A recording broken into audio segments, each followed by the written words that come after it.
प्रभु मिलन का परम सुख हम सभी को अलौकिक जन्म लेते ही मिलना शुरू हो गया। बाबा कितनी बार हमारे मध्य में साकार में आए और अब अव्यक्त मिलन का सुख भी कम नहीं है। आज फिर प्रैक्टिकल रोज मिलन तो होता है, लेकिन अब ये सुंदर समय फिर से हमारे सामने उपस्थित है, जब बाबा के मिलन का ये दिन, ये अवसर आता है।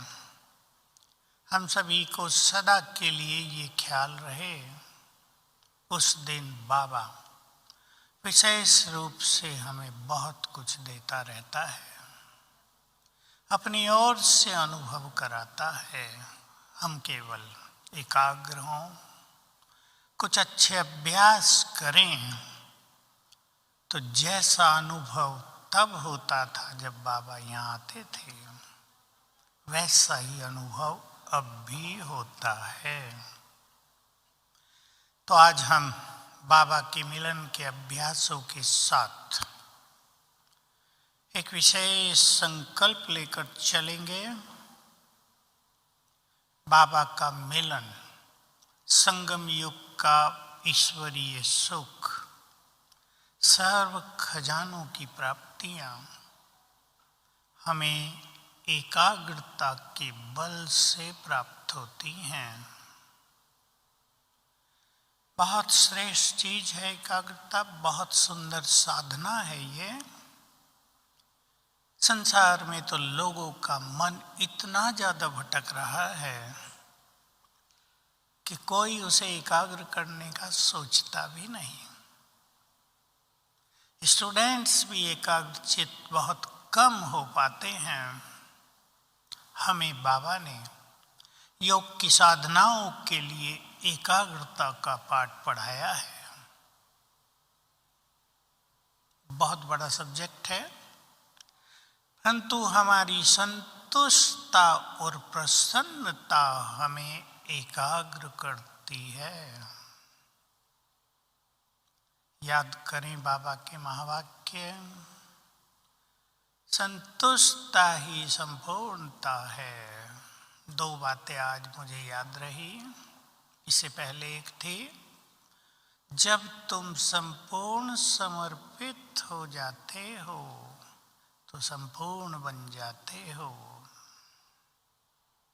समर्पणता भी बहुत गहन सब्जेक्ट है।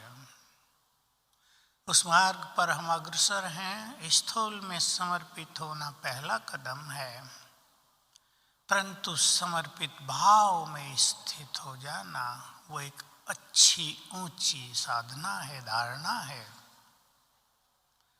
प्रसन्न रहना भगवान को पाने के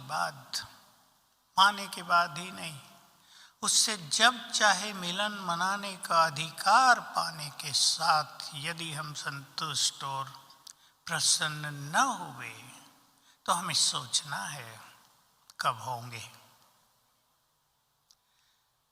मुझे आज श्रीमद् भगवत गीता की भी एक बात याद रही, बहुत गहरी है, दूसरे अध्याय की है, जिसमें स्थित प्रज्ञ योगी के लक्षणों का वर्णन है। जो आत्मा में ही संतुष्ट रहती है, वही स्थित प्रज्ञ है। स्थित प्रज्ञ माना बुद्धि जिसकी स्थिर हो गई हो। प्रज्ञा बुद्धि को कहते हैं स्थिर। तो ये सत्य है कि जब तक हम स्वस्थिति में स्थित न हो, तब तक संतुष्टि नहीं होती। वहां भी है, आत्मा में ही संतुष्ट होती है। आत्मिक स्वरूप में स्थित होने में ही सच्ची संतुष्टता है। To watch Peace of Mind channel videos on YouTube, subscribe us on youtube.com/tvpeaceofmind. Just a click for a peaceful life.